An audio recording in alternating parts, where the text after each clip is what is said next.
Assalamualaikum warahmatullahi wabarakatuh. Di sini kita semua tahu ya, kita itu sebagai konten kreator. Dan konten kreator tentunya mempunyai tugas penting. Tugas penting kita adalah membuat video. Tetapi membuat video pun tidak harus asal-asalan. Kenapa? Karena apabila kita membuat video, tentunya video kita itu harus bisa membuat penonton itu merasa puas dan merasa senang melihat video kita, sehingga video kita itu nantinya akan terus direkomendasikan oleh pihak YouTube dan tentunya dicari di penelusuran, bisa dengan mudah diketemukan. Dan yang ketiga, tentunya akan selalu muncul di halaman beranda YouTube. Pastinya viewer di video kita akan terus meningkat. 3 syarat yang akan menentukan video kita itu direkomendasikan, dimunculkan selalu di beranda, dan juga mudah dicari. Syarat yang pertama, tentunya video kita harus bisa mendapatkan penayangan tinggi. Dan yang kedua, rasio klik tinggi. Dan yang ketiga, tentunya durasi video kita itu ditonton dengan tinggi, sehingga tanda panah yang di video kita di analitik itu akan berwarna hijau semua.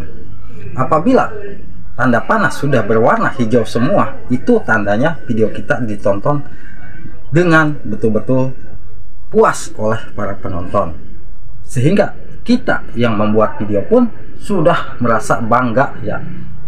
Tetapi justru sebaliknya, apabila video kita itu tidak memenuhi ketiga syarat tersebut, lambat laun video kita akan menghilang di halaman beranda YouTube, dan pastinya dicari pun akan sulit. Mungkin sekalinya ada di posisi paling bawah. Kerugian buat kita apabila kita sudah membuat video yang bagus tetapi video kita tidak memenuhi ketiga syarat tersebut. Harus kita atasi ya. Sambil ngobrol kita sambil ya, kopi dulu. Jadi harus kita perhatikan di saat kita membuat video, penayangan ditentukan akan kita dapatkan apabila judul kita menarik. Nah, apabila sudah mendapatkan penayangan tinggi dan di penayangan tersebut berwarna hijau, tetapi di rasio klik tayang itu berwarna abu-abu, tanda panah ke bawah, itu tandanya thumbnail kita mendapatkan nilai 0. Apa yang harus kita lakukan? Buatlah thumbnail semenarik mungkin sehingga penonton membuat penasaran ingin mengklik video kita. Apabila kita membuat videonya itu atau mengedit videonya lewat KineMaster, usahakan kita persiapkan thumbnailnya itu sebelum kita upload ya. Mungkin kita siapkan 2 thumbnail. Nah, kita ambil thumbnail tersebut dari, mungkin kita bisa cari posisi mana sih yang tepat, yang bagus untuk dijadikan thumbnail nanti. Nah, usahakan jangan terlalu ramai tulisan. Posisikan kita apabila mau diisikan dengan wajah kita ya, posisikan yang tepat, dan dari tulisan itu harus betul-betul jelas. Nah, itu untuk hal yang pertama. Lalu untuk hal yang ketiga, karena video kita itu akan mendapatkan rekomendasi apabila durasi tonton di video kita itu mendapatkan nilai tinggi dan akan berwarna hijau tanda panahnya. Apabila durasi tonton itu berwarna hijau, itu kita sudah dapatkan ya, video kita ditonton dengan puas oleh para penonton. Kalau tidak berwarna hijau, itu tandanya penonton tidak merasa puas.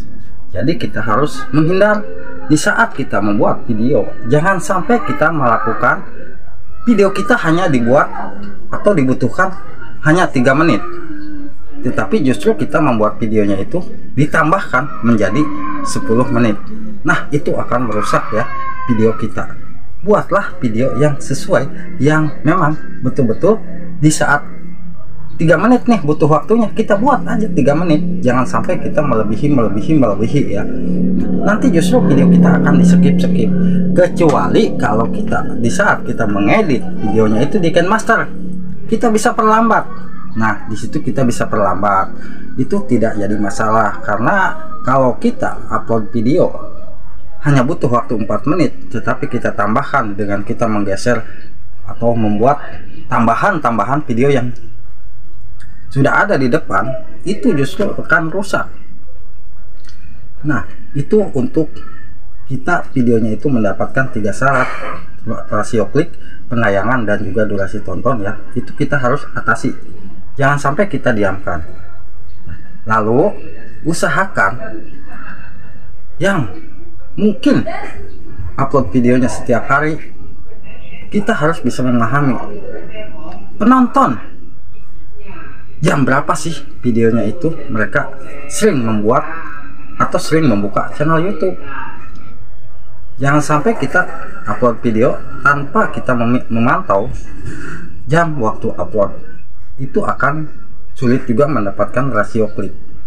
Nah, biasanya konten-konten masak ya, konten masak itu biasanya untuk yang banyak itu di pagi hari, karena mereka para ibu rumah tangga mencari ide masakan, dan ibu-ibu biasanya mencari di YouTube mau masak apa sih hari ini. Nah, ide masakan apa sih hari ini, di situ mereka akan mencari video YouTube. Siapa tahu video kita ditemukan dan ditonton dengan puas, akan secara otomatis tanpa kita sadari mereka akan terus mengikuti channel kita dan pasti akan subscribe ya. Nah, itu yang harus kita perhatikan. Untuk yang kedua, mungkin di jam istirahat. Jam istirahat mereka pasti banyak yang membuka YouTube. Nah, biasanya kontennya itu tentang mukbang dan konten-konten yang mungkin bukan konten mukbang aja ya, banyak juga yang channel-channel lain di saat jam istirahat mereka upload, karena di situ mereka ingin mendapatkan rasio klik. Dan yang ketiga, jam waktu pulang kerja, jam 4 sore sampai jam 5 sebelum maghrib. Usahakan sebelum maghrib kita sudah upload, tetapi jangan sampai pas maghrib kita upload video, itu akan rusak. Kita tidak akan mendapatkan rasio klik. Dan yang keempat, tentunya di saat setelah Isya. Mereka sudah pasti santai setelah Isya ya. Nah, itu yang harus kita perhatikan sebagai konten kreator. Jangan sampai video kita sepi tetapi kita tidak memperhatikan hal tersebut ya. Kapan video kita itu akan meningkat?